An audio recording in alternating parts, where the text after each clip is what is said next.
ডাইনি অনেক রকমের হয়।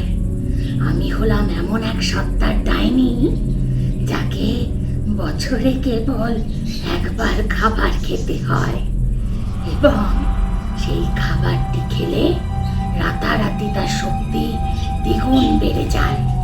তার জন্যই তো বছরে একবার করে সেই খাবার গ্রহণ করার জন্য পাতাল থেকে এই জগতে চলে আসতে হয়। বছরের পর বছর এখানে এসে এভাবেই আমি আমার ক্ষুধা নিবারণ করেছি। জানিস সেই খাবারটি কি?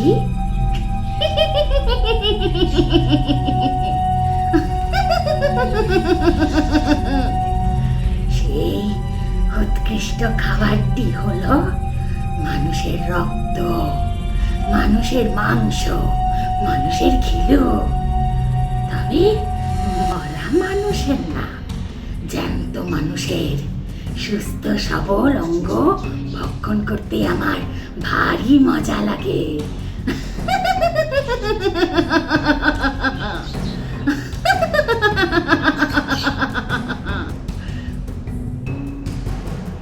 ডাইনি এখানে কাকে নিজের রহস্যের কথা বলছে, এবং ডাইনির রহস্যটাই বা কি আপনারা কি জানেন?